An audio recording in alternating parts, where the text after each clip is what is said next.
la France prend l'argent des Africains pour endetter les Africains. La France utilise les capitaux des Africains pour endetter les Africains. Comment ils font? Comment on le fait? Prenons un exemple. Imaginons un seul instant, on vous prête, vous, 12 000 milliards d'euros de France, enfin, on vous confie ça. Eh bien, pendant un an, même puisque vous n'allez pas garder cet argent sous le paillasson, sous le matelas, vous allez confier ça à un banquier. Le banquier vous dit, je vous rémunère pour 1% seulement. J'ai dit, on vous confie et vous placez ces 12 000 milliards dans une banque qui vous rémunère ne serait-ce que pour 1%. 1% des 12 000 milliards, c'est 120 milliards d'intérêts seulement.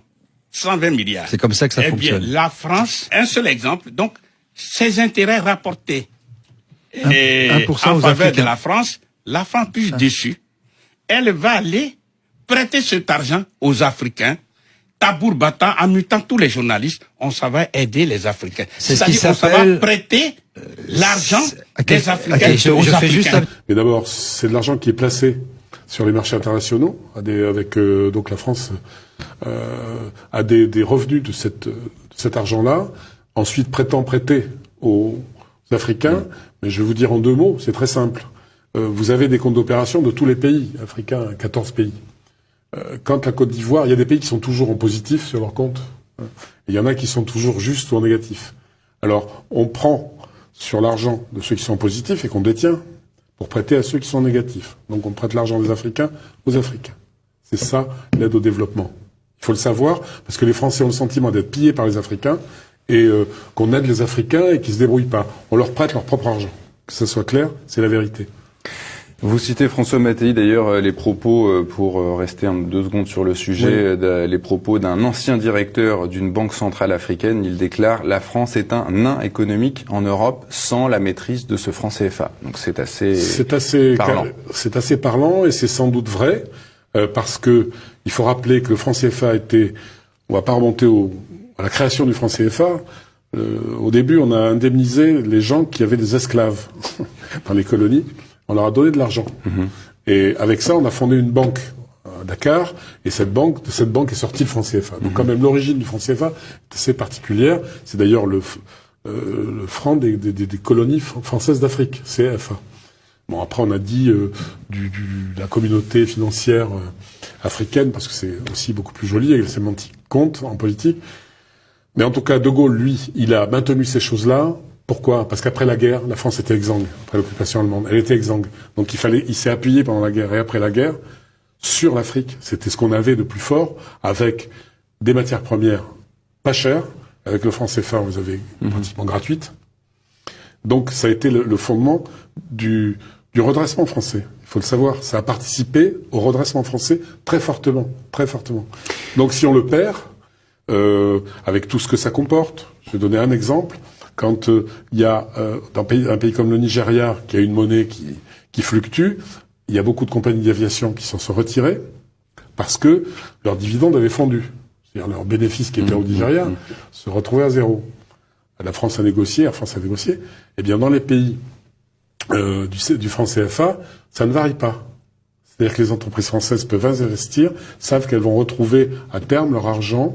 Donc c'est aussi une grande sécurité pour les groupes français pour travailler là-bas. Un des éléments que je voulais signaler, c'est que c'est une technique mise en place pour faire ce qu'on appelle la mise au pas des dirigeants africains.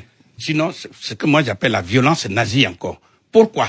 Parce que tous ceux qui, d'une manière, tous ceux qui ont eu à aspirer à la souveraineté de leur pays, que ça comme soit Sankara, que ça soit Djibo Bakary du Niger, qui devrait prendre le pouvoir parce qu'il était le président du parti Sawaba. C'est lui qui devait prendre le pouvoir. Comment il s'appelle? Eh bien, Djibo Bakary. Mais en tout cas, général de Gaulle lui a créé tous les problèmes et il l'a obligé à fuir le Niger et en lieu et place on a mis Amani Dioré. C'était en 58. En 1958, ça a été le cas de Sékou Touré. Je ne vous fais pas un dessin. Sékou Touré, il a dit non, quand on est souverain, on est indépendant, on bat sa monnaie. général de Gaulle, lui a créé tous les problèmes. On a même déversé sur la Guinée des faux francs français guinéens pour pouvoir... Des faux francs guinéens. Des faux francs guinéens. C'est-à-dire qu'ils ont semé la panique Voilà, monétaire. organiser pouvoir désorganiser Les barbouzes, l'économie. quoi, ont fabriqué Ensuite, une panique monétaire. Hein. Puisque le temps nous est compté, on va aller très vite. En 62, il y a eu Modibo Keïta du Mali, qui a battu monnaie. Eh bien, toutes les tracasseries, tous les ennuis lui ont été créés, avec même la complicité de certains dirigeants africains sur lesquels s'appuyait la France, mais je ne vais pas les citer volontairement. Eh bien, à la fin des fins, Modibo Keïta a été arrêté, mis en prison, empoisonné et mort en prison. Ah ben oui. Ensuite, en 1963... Et le Mali est revenu dans le franc CFA. Voilà, et Après. finalement, on a obligé le Mali à revenir dans la zone franc CFA parce que c'était le mauvais exemple à ne pas suivre. Combien de pays en pourcentage aujourd'hui sont dans la zone franc CFA sur le continent africain? Non, il y en a 15. Ce 15. sont ces 15 dont nous parlons. 15. Ensuite, Essentiellement en Afrique de l'Ouest en Afrique de l'Ouest et en Afrique et en centrale. Afrique centrale. Vous retrouverez tous ces exemples en dans ce livre, qui est 1963. c'est passionnant. Hein. En On les 1963, présentera à la fin. On en refera. 1963, il y a eu Sylvanus Olympio du Togo. Le 15 janvier 1963, il devait mettre sur la place publique la monnaie du Togo. Eh bien, 2 jours avant, c'est-à-dire le 13 janvier 1963, il a été assassiné. Parce que justement, il veut battre monnaie. Après, il y a eu, en 1975, il y a eu Ngueta Tombalbaye du Tchad. Eh bien, parce qu'il voulait battre monnaie, il a été bombardé par l'armée française, par les bombes françaises, et il est mort dans son palais. Ensuite, vous connaissez l'histoire de, comment on appelle, Kadhafi, qui on la connaît très voulait, bien. peu importe tout ce qu'on dit, mais nous sommes dans le domaine de la monnaie.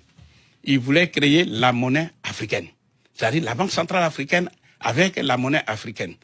Par voie de conséquence, le franc CFA allait disparaître. Vous savez ce qui est arrivé. Et enfin, je prends le cas du président Laurent Gbagbo de Côte d'Ivoire. Rappelez-le, s'il vous plaît, ce qui s'est passé à Kadhafi, parce Non, qu'il y en a mais tout- peut-être qui... Non, Tout le mais monde le sait. il a Tout le monde été le sait. assassiné. Le cas du président Laurent Gbagbo. Comme on voulait absolument que le président Gbagbo ait des problèmes, qu'est-ce qui s'est passé? Eh bien, tout simplement, on a fermé, lors de venue de Paris, on a fermé sans sommation, sans préavis, toutes les banques commerciales qui sont en Côte d'Ivoire. Alors, imaginez un seul instant. Vous êtes un chef d'entreprise. C'est quand, ça, vous en quelle voulez année retirer l'argent. Vous Au ne pouvez moment de la pas, crise. vous ne pouvez quelle pas année payer 2011. ni les 2011. salaires, ni les fournisseurs. asphyxier la En un mot, vous, Vous êtes ruiné. votre entreprise, Vous faites faillite. votre entreprise est bloquée. Et- Vous êtes un ménage. Vous voulez retirer de l'argent pour nourrir la famille, payer les médicaments. Ah oui, vous oui. ne pouvez pas. C'est tout le système des encaisses qui est bloqué. Mais c'est la France a le moyen de fermer les banques commerciales Mais ivoiriennes. bien sûr, j'ai- puisque j'ai c'est encore qui des détient la filiales. monnaie. Si Nicolas me permet, j'ai C'est elle qui vécu... détient la monnaie. Et écoutez bien. Y compris les Quand- banques commerciales ivoiriennes. Oui, bien sûr, puisqu'il y a la solidarité aussi. Parce que c'est ça qu'il faut savoir. Parce que quand on dit la BCC, c'est bien et la BNP, la Société Générale, c'est bien la Société Générale, Une filiale. et par commodité, et non, pas par solidarité, quand toutes les autres Banques ivoiriennes. commerciales Oui. ont fermé. Alors, conséquence, hein, Monsieur le ministre, hein, de cette fermeture des banques, l'État de Côte d'Ivoire prend le contrôle de ces banques. Alors, il met des mesures en place. Est-ce que ces mesures-là sont ponctuelles ou, quand vous dites naturalisation, ça veut dire quoi? Qu'est-ce qu'on fait? D'abord, on n'a jamais utilisé le terme naturalisation. Nationalisation. On a pris ni nationalisation. On a pris le contrôle de ces banques par une participation totale et complète dans le capital Ça veut dire de quoi? ces entreprises. En plus simple. Ça veut dire qu'en termes clairs, ce sont des sociétés d'État par transfert de propriété. Comme on Entre- dit à Bobo, c'est pour nous. Voilà, c'est pour l'État de Côte d'Ivoire, c'est pour Ça les va plus Ivoiriens. changer. Nationalisé, monsieur le ministre. C'est déjà décidé. D'accord, Ça ne bougera plus. d'accord. Cette décision est irréversible. Très bien. Et donc, je vais dire, dans un pays, vous savez, le président de la République n'a jamais voulu même, il n'a jamais pensé prendre une telle décision. Il y a été Jamais. contraint. Mais monsieur c'est-à-dire qu'on l'a amené à prendre cette décision. Ce n'est pas une si mauvaise chose, hein, monsieur. Évidemment, ce n'est pas une mauvaise chose. Voilà. Les deux banques, c'est-à-dire quand vous prenez la BCC et la SGBCI, ça concentre pratiquement 28%, 30% des déposants en Côte d'Ivoire. Donc c'est la plus grosse partie. Qui peut le plus en quelque temps, peut le moins en, je dis, 10 fois moins de temps. C'est pour ça que nous avons décidé d'attaquer les plus gros. C'est une question de stratégie et de tactique. Et lorsque nous aurons lancé aujourd'hui, depuis un certain temps, la BCC, je crois depuis hier, la BCC est ouverte au public.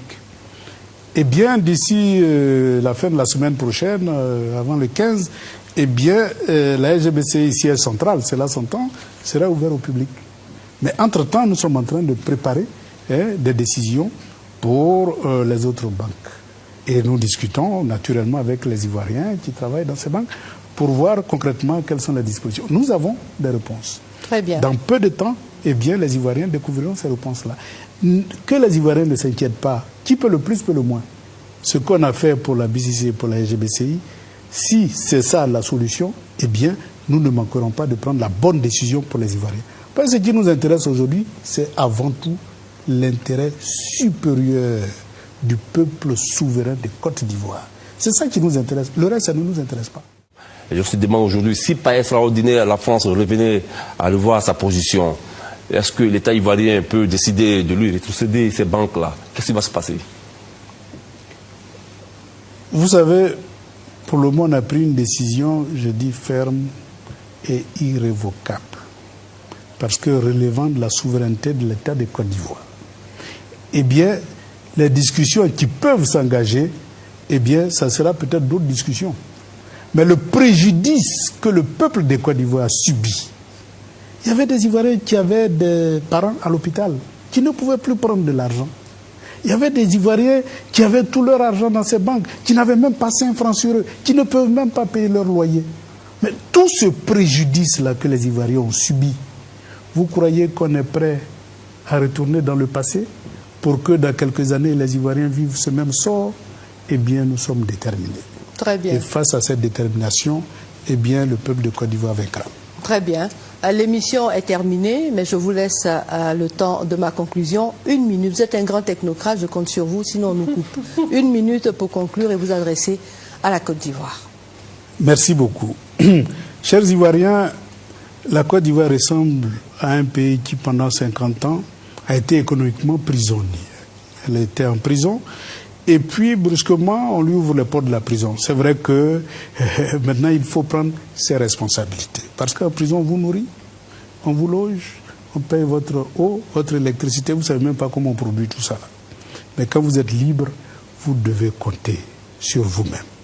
Et comme nous sommes un peuple intelligent, un peuple déterminé et décidé, eh bien, c'est tout juste le temps de prendre notre responsabilité face à l'histoire de la Côte d'Ivoire, face à l'histoire de l'Afrique et face au nouvel ordre mondial. Voilà le message que je veux donner aux Ivoiriens. Merci beaucoup, monsieur le ministre. Mais ce que je voudrais dire, parce qu'il ne faut pas noyer le poisson, quand ces banques ont été fermées vers la fin, eh bien, Gbagbo était obligé, puisqu'on a même retiré, on a interdit aux représentants du président Gbagbo, à la BCAO qui est la banque centrale de ces 8 États, hein, on les a renvoyés. Gbagbo a été donc obligé de dire, bon, en tant que premier responsable du pays, eh bien, je suis obligé de créer la monnaie ivoirienne. Et selon Kone Katina, le ministre du budget de l'époque, il dit au plus tard, le 15 mai. Quelle année? 2011. Eh bien, on devrait voir la monnaie ivoirienne en circulation. On a parlé à l'époque de création de la monnaie ivoirienne. Une monnaie ivoirienne indépendante de la France. Est-ce que c'est vrai qu'elle était déjà prête, qu'elle aurait été prête le 15 mai s'il n'y avait pas eu les événements du 11 avril? Oui, je suis obligé de dire, si on n'avait pas les événements du 11 avril et que la BCAO continuait de cette façon, le 15 mai, nous avions notre monnaie. Et ça, nous n'avons pas le choix. Nous n'avons même pas le choix. Parce que, à un moment donné, nous serions en rupture de coupure d'argent. On était en rupture de coupure d'argent parce que la BCEAO est alimentée, notre structure est alimentée à partir de Dakar, qui commande des par rapport à qui renouvelle. Et la sortie de la masse monétaire en Côte d'Ivoire est énorme, puisque la bancarisation n'est pas forte. C'est-à-dire que les instruments de paiement autres que le numéraire sont très faibles. On n'utilise pas la carte, les chèques, on a peur des chèques, donc tout le monde en espèce. Donc il y a beaucoup de circulation de monnaie. Et le système qui a mis en face en nous assistants, c'était ça, empêcher la BCEAO de pouvoir recycler la monnaie et d'avoir des nouvelles monnaies, de sorte qu'il soit en rupture de monnaie fiduciaire. Et est-ce que cette monnaie ivoirienne pouvait marcher? Ah oui, contrairement à ce qu'on dit, elle aurait pu marcher et totalement marcher. Contrairement à ce que la monnaie ivoirienne, contrairement à ce que les gens pensent. Et je pense que d'ailleurs, avant que je n'aille plus loin, l'une des raisons de la guerre précipitée était celle-là. Les gens savaient. Ils savaient que 15 000, la Côte d'Ivoire aurait eu sa monnaie. Et alors, sauver entre toute la sous-région. Pourquoi? C'est très simple. Le camp de Burkina vient au port d'Abidjan pour dire je vais faire des opérations. L'opérateur économique burkinabé. Il est obligé d'utiliser la monnaie ivoirienne. Quand le Malien, le Nigérien vient vendre ses bœufs en Côte d'Ivoire, il est obligé d'utiliser la monnaie ivoirienne. Quand sa population burkinabé qui est là, qui opère en Côte d'Ivoire et qui fait la richesse pour exporter vers leur pays, dans le cas de la solidarité africaine, pour lequel je suis totalement d'accord, hein. Je ne suis pas opposé à cela. La solidarité africaine nous oblige à cela, et c'est la seule façon pour nous en sortir, et le faire en monnaie africaine. Quand vous avez 40% de la masse monétaire qui circule, qui vient d'un pays, forcément, vous détenez 40% de l'économie. Ça veut dire quoi? Que la monnaie que nous allons créer dans les villes, une devise. Forcément, il y a des choses, ou bien les autres nous suivaient dire, écoute, nous, on adopte cette monnaie. Ou alors elle utilisait comme devise, mais elle s'imposerait d'elle. Le dollar s'impose, c'est un exemple rapidement, s'impose parce qu'il y a l'économie française américaine. C'est tout ce que vous le faites en dollars. Donc vous êtes obligé d'avoir du dollar en devise chez vous. Donc la monnaie allait parfaitement marcher. Ça, nous n'avons aucun doute là-dessus. Et le problème que nous aurions eu et pour lequel nous avions dit à la solution et la parade, c'était que le gouvernement français refuse de nous rétrocéder notre position nette qui était dans notre trésor, qui était de l'ordre de 2 000 milliards de francs CFA. Ça, ils auraient pu dire, bon, et comme ça, que nous sommes dans ce conflit-là, ils auraient pu dire, non, nous ne sommes pas d'accord, et puis et nous avons dit, il faut l'accorder. Nous avons fait la parade. Donc le 15 mai, s'ils n'avaient pas fait ça, nous étions partis. Et c'est pourquoi ce gouvernement-là, je suis malheureux qu'on n'ait pas laissé ce gouvernement faire ce qu'il a envie de faire pour venir aux Ivoiriens. Le 15 mai, nous avions notre monnaie, et elle allait marcher. Eh bien, tout ça, ça n'a pas plu à l'occupant français. Et la France s'est rattrapée sur le plan militaire. Quel mois? Juste combien de temps après? C'est-à-dire, vous avez vu ce qui s'est passé, les bombardements. Et on a quand, bombardé Gbagbo. C'est quand oui. les bombardements? C'est avril? En avril. On a bombardé Gbagbo. 2011. Oui. Mais enfin, attendez, il y a bien un prétexte. Qu'est-ce qu'a dit le gouvernement français pour justifier le bombardement de la Côte d'Ivoire? Non, mais bon, il est évident qu'on vous donnera des faux arguments. Le deuxième pilier de cette France-Afrique, évidemment, on n'aura pas le temps de l'aborder, c'est la présence de l'armée française. J'aimerais qu'on aborde par exemple le troisième, c'est le choix par l'Élysée des chefs d'État africains. Est-ce qu'ils doivent tous recevoir cette bénédiction élyséenne, sinon malheur à eux? Alors pour la présence de l'armée française, c'est lié à la nomination des chefs d'État. C'est lié dans la mesure où, quand vous avez une armée sur votre territoire qui peut faire ce qu'elle a fait à Gbagbo. Parce que Gbagbo, la porte de la résidence a été cassée à coups de canon par un char sagué français. Bon, c'est pas les rebelles. C'est les Français qui se sont mis devant et qui ont fait exploser la porte, qui sont entrés dans la résidence et qui ont ouvert la route aux rebelles.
La vidéo que je vais vous présenter aujourd'hui est inimaginable. On ne peut même pas penser un moment qu'un président français, Nicolas Sarkozy, peut décider de sa maison de l'Élysée de bombarder la résidence du président Laurent Gbagbo. Les chambres bombardées, la cuisine bombardée, le gazon bombardé, les familles bombardées, la femme, les enfants, les petits-enfants bombardés. C'est inimaginable. Et nous voyons cela avec beaucoup de souffrance. Mais nous résistons. Nous résistons parce que notre question, ce n'est pas Laurent Gbagbo. Notre question, c'est le symbole que cet homme représente pour notre pays. Le seul pays que nous avons au monde. Et tous, nous ne pouvons pas accepter cela. Et nous avons résisté, nous continuons de résister. La vidéo va vous présenter donc les maisons qui ont été bombardées. Elle vous présentera également les chars qui ont été bombardés. Et à ce moment, vous allez vous rendre compte des dégâts humains très importants qui n'ont pas encore été évalués. Parce qu'une résidence présidentielle, c'est des centaines de familles civiles qui y vivent, qui y travaillent. Chers amis, nous résistons. À bientôt. Voici la résidence du président Laurent Gbagbo. Elle a été bombardée. Vous voyez les impacts.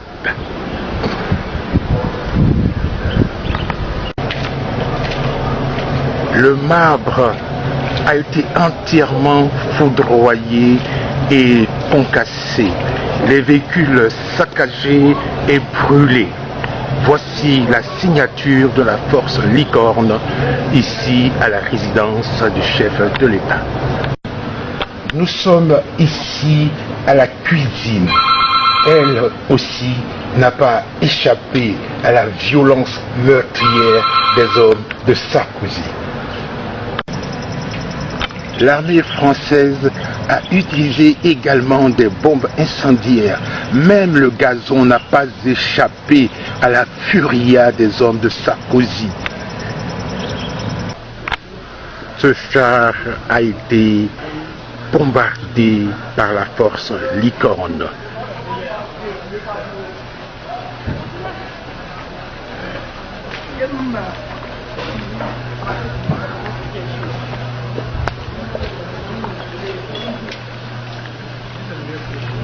C'est à la résidence du président de la République.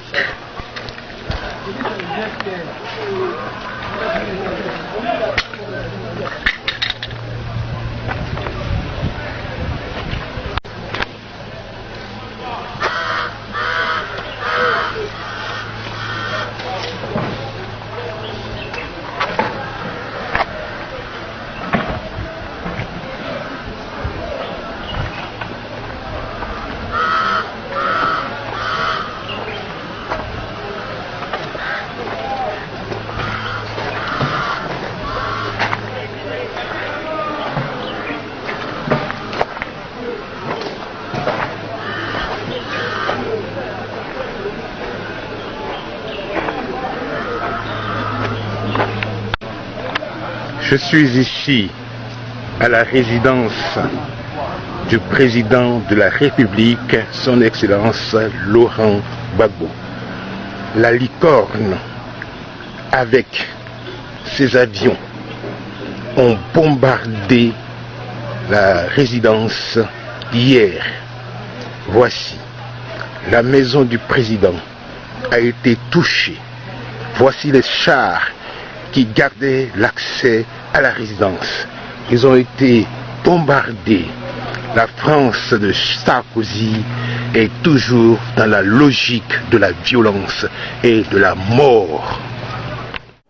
À force de chercher dans le camp militaire de Port-Bouët, nous avons trouvé un Français qui réagisse sans ambiguïté à l'arrestation de Laurent Gbagbo hier. Je pense que c'est très positif et j'espère que ça va permettre aux activités de reprendre très rapidement. D'ailleurs, Ouattara l'a promis que les activités reprennent très rapidement. Et on peut faire confiance à M. Ouattara qui a une haute éducation que M. Gbagbo. Voilà, c'est dit et ce ne sera pas répété. Même si cette opinion est largement répandue chez les ressortissants nationaux, il ne fait pas bon afficher ses préférences. Bonjour, vous ne voulez pas parler? Non. Encore moins son aversion pour l'ancien président, en tout cas face à la caméra.